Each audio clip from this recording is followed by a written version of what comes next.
Sir, how do you reimagine the Open University system to suit the digital age? Dr. Muhammad, it is a good question. Continuously, we have to relook at what we are doing to make ourselves relevant to the present times. I am reminded of John Dewey's famous statement, "You can't teach today the same way you did yesterday to people or to prepare students for tomorrow." So when we are looking for preparing students for tomorrow, our methods also must be suitable to prepare them for tomorrow. In this context, my reflections, I have written two books. One is Open Distance Learning in India, Reflections on Practices and Future Perspectives. Another book on Higher Education and Open Distance Learning Trajectory in India, Reflections of an Insider.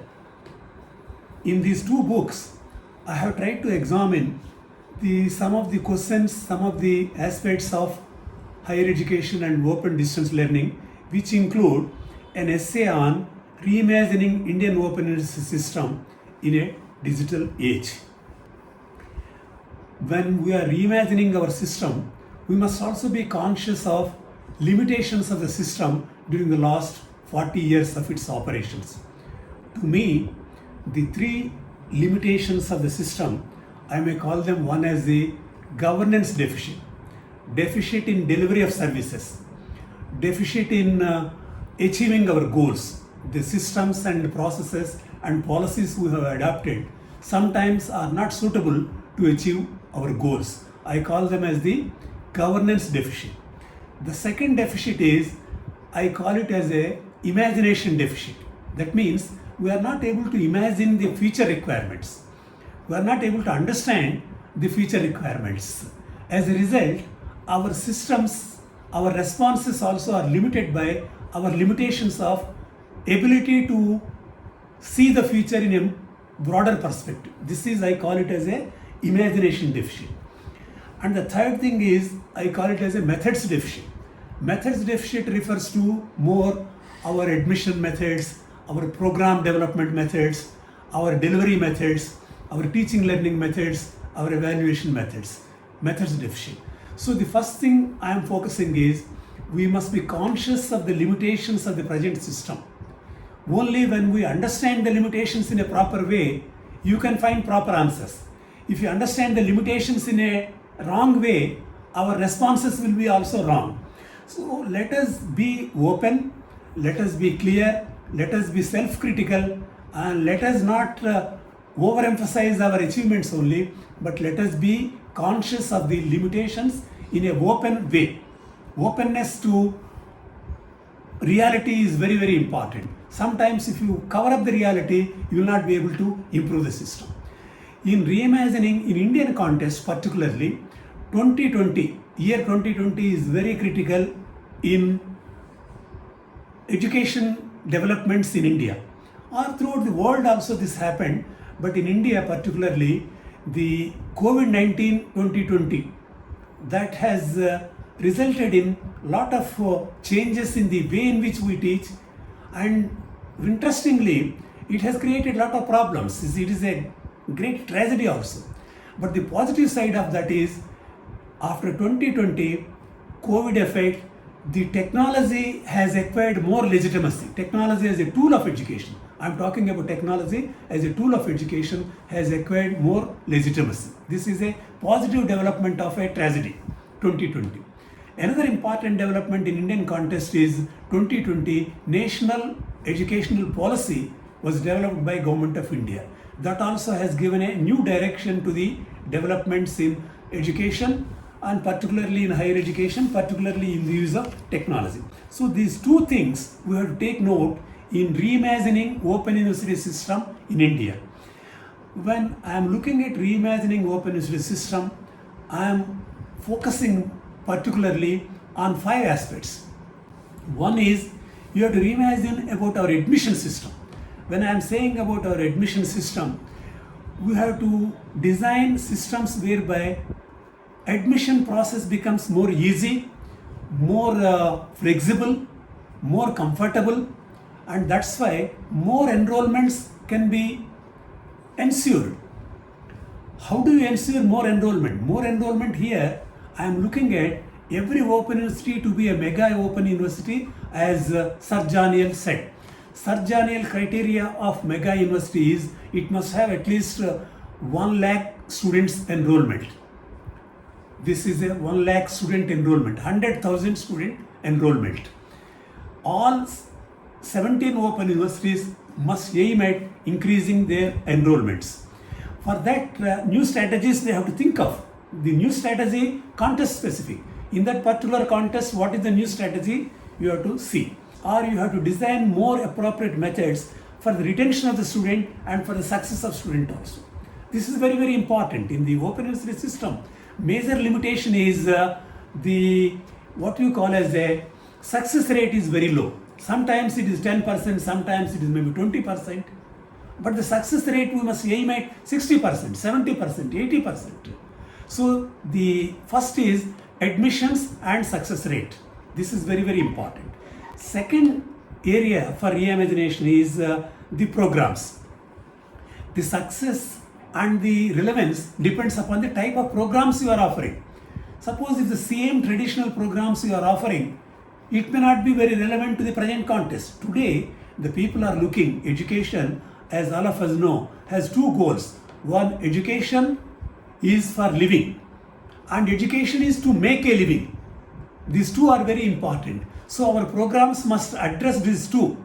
When I am saying education for living, it may be soft skills, it may be the skills of living together, working together, or establishing relations properly, or our civic responsibilities. But education for making a living also is very, very important. Here comes the skills development programs, or application oriented programs, or employable programs. So this is about the programs. You have to think of a short duration programs, and you have to think of more collaborations with different agencies. Different agencies which are engaged in the development activities. Universities must collaborate with these agencies engaged in development activities and design programs appropriate for them.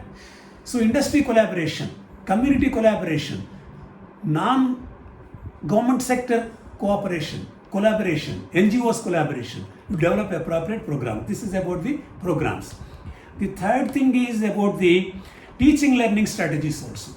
Because teaching learning strategy of a print material only, sending them print material and asking them to read and write the examination, it won't suit for the today's requirements. Today, we are talking of a MOOCs, we are talking of a open educational resources, and we are talking of a generative artificial intelligence. The content development is being done by generative artificial intelligence. Technology is being extensively used for content development, and technology is extensively used for assessment also. So in the teaching learning strategies also, every institution must adopt appropriate to its context, appropriate to its level of development. That's why in the teaching learning, you have to adopt stage-wise approach. Stage 1, stage 2, stage 3, application of technologies in different stages. So this is the third area. The fourth area is learner support services also is very, very important, because in the open university system, the student is expected to learn on his own or her own. It's a self-learning system. The supportive role of institution is very, very important. That makes it different from private appearance. It is different from private education. It is not a private education. It is an institution supported form of education. Institution support, what is the institution support? Study centers are established, or learner support centers are established. But these learner support centers must become more technology oriented learner support centers. Maybe e-tutors you are talking about today. You are talking about internet being used for interactions.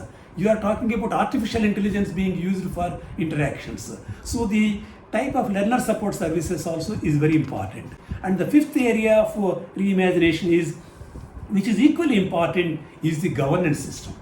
As all of us know, in the conventional system it is said that teacher teaches. In the distance education system or in the ODL system, it is the institution which teaches.